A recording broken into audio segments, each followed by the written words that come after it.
Class 10th का physics और ये है अध्याय प्रकाश का परावर्तन। फिर से बढ़िया से समझिएगा। आज क्वेश्चन नंबर 2 आए हैं।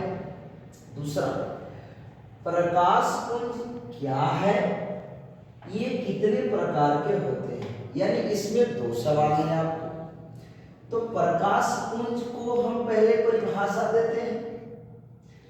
किरणों के समूह को प्रकाश पुंज या किरण पुंज कहते हैं। मतलब प्रकाश पुंज का ही दूसरा नाम किरण पुंज हो जाएगा।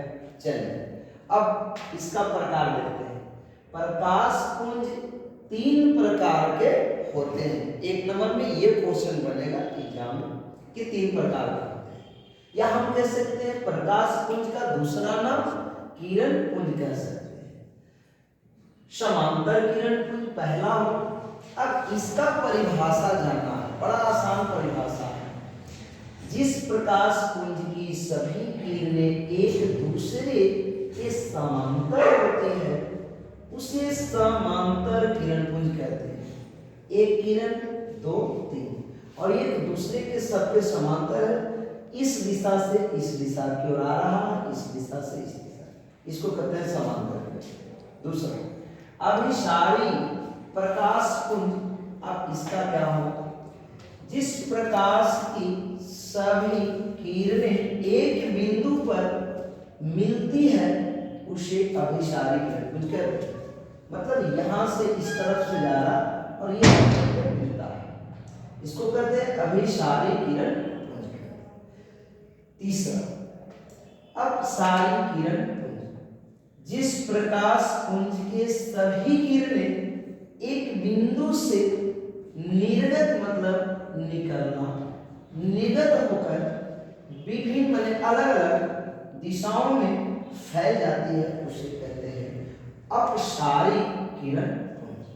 अब यहाँ देखिए एक बिंदु है और इस बिंदु से एक किरण इधर निकल गया, दूसरा इधर निकल गया, तीसरा इधर, इसको कहते हैं अपसारी प्रकाश पुंज या किरण। तो किरण पुंज 3 प्रकार के हुआ।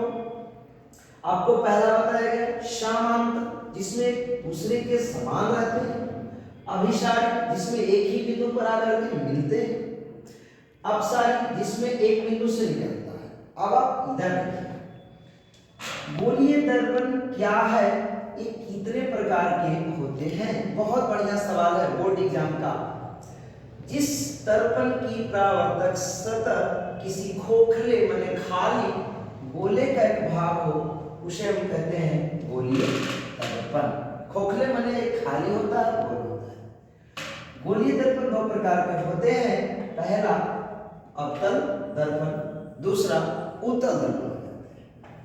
अब यहाँ पे आपको जानना होगा अवतल दर्पण की परिभाषा। जिस दर्पण की परावर्तक सतह धंसी रहती है अर्थात केंद्र की ओर होती है उसे हम कहते हैं अवतल दर्पण। इसे अभिसारी दर्पण भी कहते हैं। ये बात हमेशा याद रखिएगा कि अवतल दर्पण का ही दूसरा नाम अभिसारी दर्पण होता है। 1 नंबर में पूछ लेगा। ये वो आपका चित्र MN एक अवतल दर्पण है जिसके बीच एक पी ध्रुव है और इसको बाहर से रंग दिया गया है। ये इस बिंदु को कहते हैं फोकस और इस बिंदु C को वक्रता है। ये जो सीधा रेखा जा रहा है इस रेखा को फिजिक्स में कहते हैं प्रधान अक्ष या मुख्य अक्ष कह सकते हैं। उत्तल दर्पण की परिभाषा समझते हैं।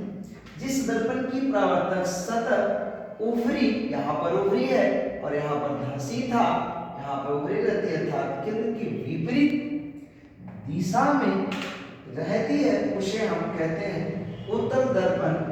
इसे अपसारी दर्पण भी कहते हैं। यानी हम उत्तल दर्पण का दूसरा नाम अपसारी दर्पण कहेंगे और अवतल दर्पण का दूसरा नाम अभिसारी दर्पण कहेंगे। इसका चित्र है, ये इसका अंदर से रंगा हुआ है, इसको हम गोल कर देंगे तो अंदर हो जाएगा। MN एक उत्तल दर्पण है जिसके P बिंदु ध्रुव है, क्या यह फोकस है और यह आपका वक्रता केंद्र पर है। अवतल दर्पण और उत्तल दर्पण में अंतर। पहला, अवतल दर्पण की परावर्तक सतह धसी रहती है। इधर देखते हैं, उत्तल दर्पण की परावर्तक सतह उभरी रहती है।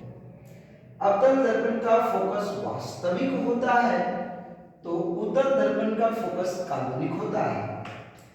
अवतल दर्पण में वास्तविक एवं काल्पनिक दोनों प्रकार के प्रतिबिंब बनते हैं, तो उत्तल दर्पण में केवल काल्पनिक प्रतिबिंब बनते हैं। अवतल दर्पण की फोकस ऋणात्मक होती है माने माइनस में, उत्तल दर्पण की फोकस धनात्मक होती है माने प्लस में। अवतल दर्पण को अभिसारी दर्पण भी कहते हैं, तो उत्तल दर्पण को अपसारी दर्पण भी कहा जाता है। बाकी क्लास अगले क्लास मिलेगा, ठीक है।